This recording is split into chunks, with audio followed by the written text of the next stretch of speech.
Iowa is on pace this year to have the fewest traffic fatalities in a century.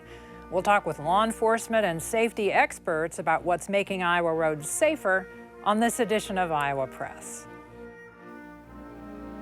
Funding for Iowa Press was provided by Friends, the Iowa PBS Foundation. Banking in Iowa goes beyond transactions. Banks work to help people and small businesses succeed. And Iowa banks are committed to building confident banking relationships. Iowa Banks, your partner through it all.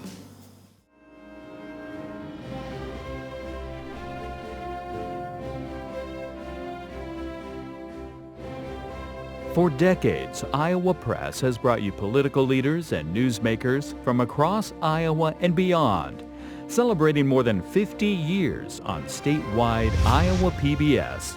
This is the Friday, December 26th edition of Iowa Press. Here is Kay Henderson. On this episode of Iowa Press, we are joined by 3 traffic safety experts, and I'm just going to begin with a little PSA. January 1st is coming, and that is when the state law takes effect that will start ticketing drivers if they are handling a cell phone while they're driving down the road. By the way, the penalty for that ticket is $100. If you get too many of them, you could lose your license. Let me introduce the people here to talk about that and other safety issues. We're joined by Brett Tjepkes. He is Bureau Chief of the Governor's Traffic Safety Bureau. Larry Grant is a state safety planner with the Iowa Department of Transportation. He had a long career in law enforcement before joining the DOT. And Alex Dinkla is a sergeant with the Iowa State Patrol. Welcome to the 3 of you. Thank you. Thanks. Yeah, thanks. Thanks for being here. Also joining our conversation, Erin Murphy of the Gazette in Cedar Rapids.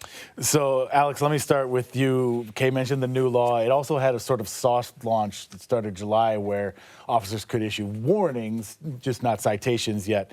Since then, how many of those warnings has Iowa State Patrol issued across the state? Well, you know, we can't do that alone. Brett, and out of the Governor's Traffic Safety Bureau, brings a huge connection with other law enforcement entities, but all law enforcement collectively have been out working hard to educate the public on this new law. And through July, through kind of the end of November is what we've tracked so far. Close to 10,000 warnings have been issued there. And that is strictly warnings being issued, but then also giving little educational pamphlets out to help educate the do's, the don'ts, and just trying to make people aware of the new law. And I spoke to someone with the State Patrol recently about this, and I was told that that number has been decreasing a little bit month to month. Correct me if I'm wrong, and if not, is that a sign that maybe people are starting to pay attention to this? Or are your officers just feeling more generous as we closed in on the holidays? Why are those numbers coming down, do you think? You know, there's always different factors of obviously, any traffic stop is an officer's discretion, what they're choosing. But, you know, as we kind of progress through, hopefully people are catching wind of the new law.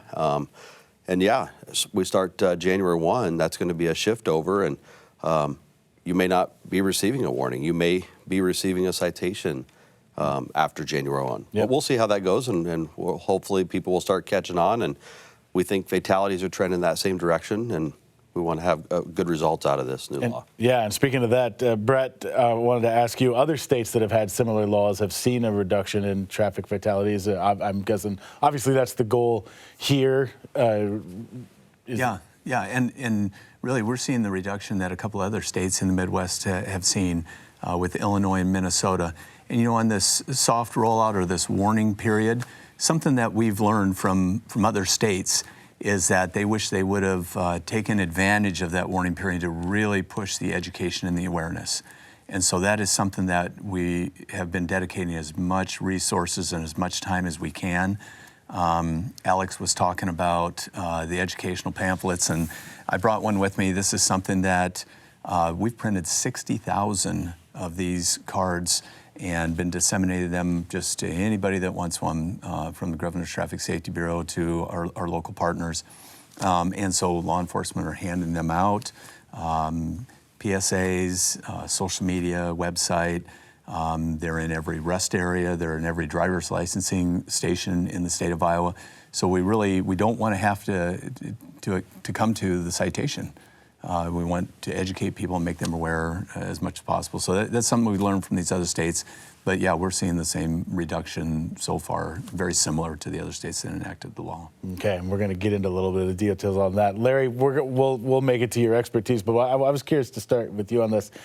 We all are drivers too, and we all see what other drivers are doing on the roads, or maybe if we're honest and with ourselves enough, some of us have a story of actions they've taken. What do you have an anecdote of what behavior you've seen in other drivers that is worrying and that is an example of why this law is needed? One of the things is a lot of drivers, they really kind of think of themselves only. It's them. It's that self-gratification, instant gratification of I'm the most important driver out there. Whether you're even following a snowplow, you love snowplows, but you don't want to follow them. And so they want that speed. They always think that they're late. And that's the problem is that aggressive driving plays into that. And then when they're distracted, it really compiles on everything during that driving period. So. Yeah. And Alex, real quick before I kick it over to Kay here, this law was multiple years in the making. The previous law was just a ban on texting while driving. Law enforcement talked about how difficult that was to enforce because, the driver could argue, well, I wasn't texting, I was doing something else on the phone. It took a number of years to get it across the finish line. What was, in your view, the ultimate reason that it finally did? It wasn't one person that did this. It wasn't one department that did this. This was a collective effort amongst many folks. You heard stories of people that were involved in texting and driving. They championed trying to get that across the finish line.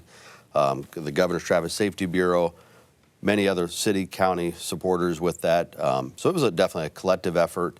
The previous law, we kind of just talked a little bit, I always refer to it as had a lot of gray area. People were confused. Law enforcement was confused. This new law, it stripped all that gray out. So it's pretty cut and dry now. You cannot have that cell phone in your hand, period. Governor Reynolds also made it a priority last year. How big was that of when you talk about the legislative process? Absolutely. That was huge for her to bring that out right at the beginning of the legislative season last year. Just brought that out, made it one of our key priorities. And, as we go through now the end of the year, we're seeing and we're reaping the benefits of it. And that's a huge success that we can say. And we want to continue that success as we continue forward. Well, Brett, talking about education, so what does hands-free mean if I am driving? Well, I think Alex really nailed it, is that it has to be out of your hands. It can't be in your hand. It's hands-free. It's something that we had to kind of work through, I think, with the public and messaging, is that you don't have to have a new vehicle with all of the technology involved in it. Almost every phone that's out there will make a hands-free call. You can ask Siri, you can ask Alexa, or even just a one-touch that the law allows for, but it can't be in your hand. And so phones will do it for you. It can be a little plastic holder. The best part is to put it away. Have it in your pocket, put it somewhere, and things can wait. We don't need that instant messaging or instant gratification that Larry was talking about. Well, maybe we can have a show of hands, but do you know what percentage of vehicles are now equipped that are on the Iowa highways and roads that are equipped with hands-free technology? Which, 10 years ago, it was a fraction. It's a greater percentage now. Well, you just hit on it. It takes about 10 years for the fleet, and fleet means all vehicles, to catch up on every new technology. So we are slowly seeing, let's go back in time. The first thing we had was cruise control. And so fast forward, now everything has cruise control, analog brakes, airbags, crush zones.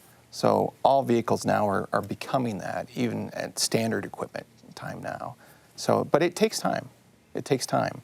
for that fleet to actually flip over to everybody having that technology. So can people use their phone for navigation? That was one of the things that legislators who had opposed this in the past, Alex, said, I need my phone for navigation. Yeah, drivers can use this for navigation now. But it works similar to like your CarPlay that would be in newer vehicles. If you start driving and you go to push the CarPlay, it won't let you enter the address as you're driving. The phone's the same way. We have to enter that address in before we start our drive, and then the minute you put it up on there, it's going to work. Larry, I'll start with you on this. Similar to what we just talked about with the technology catching up with the fleet, I'm wondering about behaviors and compared to like a seatbelt law where behaviors used to be different. We got the seatbelt law, and now the vast majority of people don't even think about it. They get in the car, they click put the seatbelt on. I'm guessing the hope is there any reason to believe that as these laws become more common and cars become more technologically advanced, that the behavior of drivers will eventually just catch up to that too, in a way where not only do we just get in and click a seatbelt without thinking about it, we get in and we don't touch our phone without even thinking about it. Well, that's the hope. I mean, obviously, when we look at things, we're looking at safer vehicles, safer roads, and safer people. So those three components have to tie together. And we've already talked about the safer vehicles. When, for example, the Iowa DOT, we try to make the roads safer by whether it's construction or adding roundabouts, divergent diamonds, different types of roadway.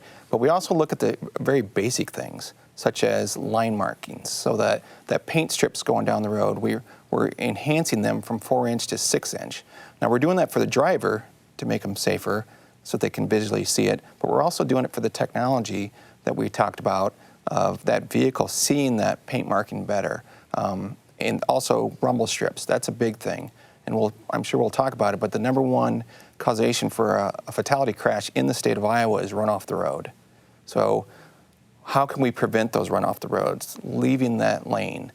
So we're adding edge line rumble and center line rumble strips for that reason alone, is to try to keep those vehicles in the lane itself. So when you say run off the road, does that mean speed was involved, or are there other factors? Speed usually is involved, but it's not necessarily. It could be a distraction. It could be fatigue. Avoiding deer. Fatigue. Well, everybody, when they get into that crash scene, everybody always says there's a deer there. But not necessarily always true. But fatigue is another really big thing. People are falling asleep, and they won't want to admit to it, just like whether it's distraction with the cell phone or anything like that. But it's that run off the road. Usually it's a single occupant fatality. I'm talking fatalities alone. And then that in itself is our number one focus. So that's why we're trying to come up with that. Just like if you see the retro reflection strips that we're putting down chevrons on curves or on stop signs, it's again to draw that attention of that driver to look up a little bit. As you, whether you're fatigued or you're impaired, you tend to look straight down in front of the vehicle. And we want those people to look up a little bit to see those signs, those warning signs, and not drive off the road. So, well, and if I may, to Larry's point, people make mistakes. Change of behavior, it's difficult. It's been a long time since the seatbelt law was enacted. I believe it was 1986, and it took a long time to get the majority of people to wear their seatbelts. So layers of protection, it's shared responsibility, and all of the things that engineering, roadway engineering, and vehicles are doing also helps influence driver behavior. So, it really is a big picture, a full system view that we appreciate, and also the need for all of our partners, all of our stakeholders to be working together on these issues. Yeah, Alex, I wanted to circle back real quick on something you touched on earlier. When you talked about the encounters that officers are having now as they're issuing just these warnings and educating. I'm sure there's not hard data on this. This is a very anecdotal question, but how many people out there are aware of this. Kay and I have reported this story relentlessly. We hope everybody has read and listened to our stories, but I'm sure that's not the reality. But what percent of the population is aware of this new law? I would say most probably are aware of it, but it is, we still stop people. I can tell you I've stopped several people, and they go up there, and I wasn't aware that there's a new hands-free law, but some of it still goes back to what we'll say, Larry already said it a little bit, is kind of that me. I have a text, I have a chime that goes off, I have to see it. They can't resist that temptation, and it's some of it's just taking some self-responsibility to really take that temptation away. Have that willpower to not answer the phone or answer that message, and that's our hope, is that people one day will get there. We used to be there at one point when we didn't have that temptation, but we hope that one day we will get there where most of our drivers are putting that temptation away. Larry, we've talked briefly about traffic deaths so far in calendar year 2025, and for the benefit of our viewers who may be watching this on December 26th, we're taping this conversation on the 12th of December, and so far there have been a dramatic reduction in traffic deaths. To what do you attribute that? So let's go back. 1925, DOT started collecting data on crash fatalities. We had 261 fatalities that year. From then on, we never were under 300. Actually, in 1970, we were at 912 fatalities. So you can see a huge increase, and then we slowly start coming down back to technology of cars, the safer drivers. Think about the alcohol laws back then. Impairment was a lot higher. Seatbelts. There was no seatbelts back then. So as of today, at the taping, we're at 253 fatalities. This is really a big thing. Now, granted, one fatality is too many, and everybody needs to realize that. But we're down 77 fatalities on average right now. And if you go back for our high in the last 5 years, we're down over 100 fatalities. That's 100 lives that are still here. So that's just huge when we look at that. So when you kind of go back to what I said before as the safer vehicles, safer roads, and the safer people. And that safer people comes into the educational component. And the educational component can be a handout, can be being stopped by law enforcement. DOT is doing a lot of safety videos on different types of topics, social media, and just word of mouth. A lot of times peer pressure is the greatest thing we have out there. So whether it's a family member that's putting peer pressure on somebody driving that says slow down or wear your seatbelt, even though we have a very high seatbelt compliance, Brett and I always kind of joke about this because we get in an argument about it, but we have a high seatbelt compliance for the state of Iowa. But when you look at fatalities, over 50% of them aren't wearing seatbelts. Or, even though we don't have a helmet law, they're not wearing helmets. So that's that safer driver, that educational component, and we think they're starting to, at least some of them are coming around, and that's what's driving down fatalities this year. Brent, your organization has safety in the title, and you've been on this program before talking about how influential children have been in encouraging their parents who are driving them around to employ safe behaviors. What are your thoughts about how this traffic safety issue in terms of fatalities is trending? Well, I think with young people, it's difficult to get in front of young people. It's difficult to get into schools. They have a lot of requirements and a lot of things with the curriculum, and so really getting in front of young people because their time is so valuable. So we're finding ways to do that, to have some educational opportunities in the school system. And so we support and we partner with several organizations with that. Mothers Against Drunk Driving is a very good organization that provides some educational opportunities to youth for the power of youth, the power of parents to resist alcohol. But also we have a couple other partners that are able to get in front of kids. And I think parents or adults need to understand that they're setting the example for their youth. And so if I'm a parent and I'm not wearing my seatbelt, my kids are going to see that. If I'm distracted, speeding, or even consuming alcohol or impaired, and my kids see that. It's so influential. And so, I want parents to understand that the example you set is either going to be a good one or a bad one. And so I hear all kinds of stories about young people, Mom, you need to put your phone down.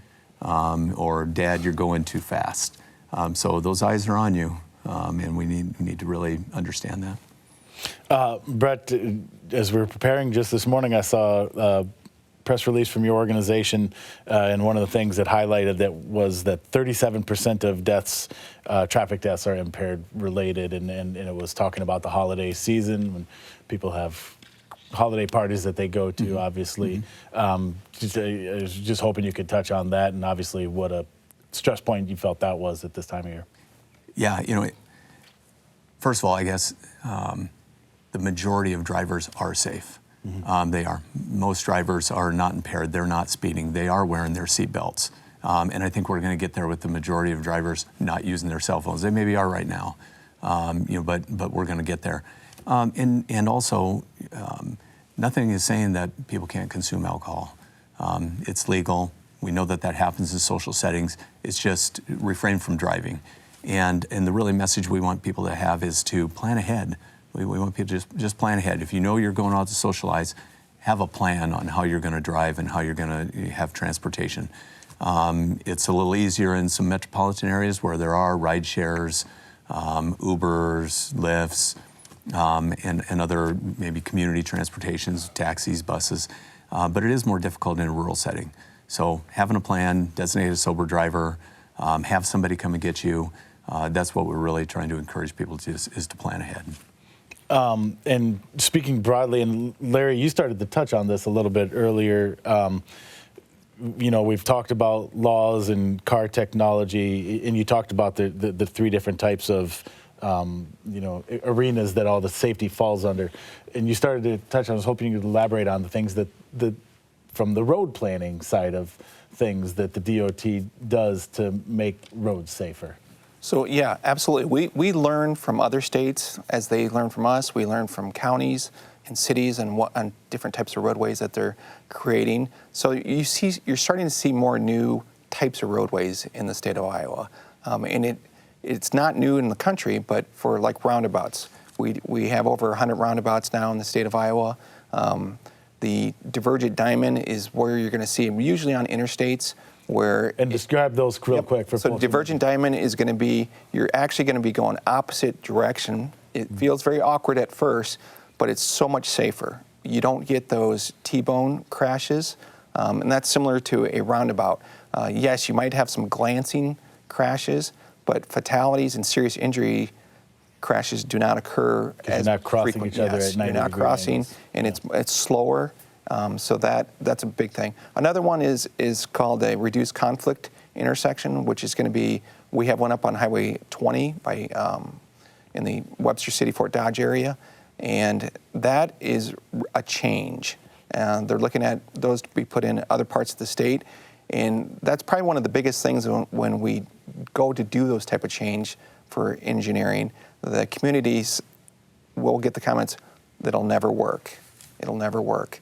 And it just takes that time to get used to that process, and they're much safer. So it really comes down to is we say the traditional intersection of putting lights up and things like that, there's so many conflict points and so dangerous conflict points of people running into each other, T-bones, that we want to make sure that they look at what's the safest way of doing it. Do you want the safest way, or do you want the old school way of doing it? So.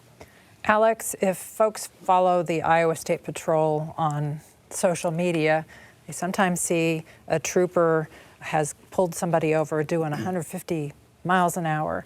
How bad is the level of really high speed on the highways? At different times, we catch drivers going extremely fast. Alarming speeds. Yeah. Some of the speeds that, we've tracked here, 164, 151, 142. Those are actual speeds that everyday citizens, not in race cars, in plain Jane automobiles, are driving and choosing to drive And, yes, we do put those on our social media at different times. And a lot of it is to let the public understand that people are choosing to do this out on our roads. This is a reality, and it's, at times it is a big problem. And we hope that people will eventually understand those dangers. And, whether we look at other changes in our laws with those high speeds, egregious speeds, this is a problem, and we've been tracking this for a number of years. So are you talking about a ticket that essentially it pulls your license immediately? That'll be a legislative. They'll make kind of some of those choices of what fines, what ramifications they will give for that. But, it's having people be accountable for those. Some people are okay with just paying a ticket for that high speed, and they're fine with that. Some of those high speeds, currently, they will still get a revocation from the DOT on that. But, it's how fast are people driving out here at different times. You question yourself a little bit, like, how does someone make that decision to want to drive that fast? Because some of the excuses that people are even bringing out with that, I just had to take my kid to school. We were running late. I'm late for work. I just wanted to test drive a car. These are not even legit. I wouldn't even say legit excuses why people are choosing to drive that fast, because our law enforcement, we don't even drive that fast to calls. And so when people are driving that fast, that's dangerous. Well, I have to stop this program right now, because we are out of time for this conversation. Thanks to the three of you for being here. Thank you. You bet. Thank you. You can watch this episode and many others at iowapbs.org. For everyone here at Iowa PBS, we hope you're having a good holiday season.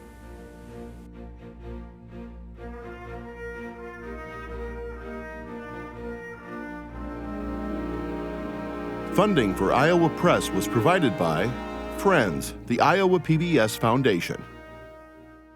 Banking in Iowa goes beyond transactions. Banks work to help people and small businesses succeed. And Iowa banks are committed to building confident banking relationships. Iowa Banks, your partner through it all.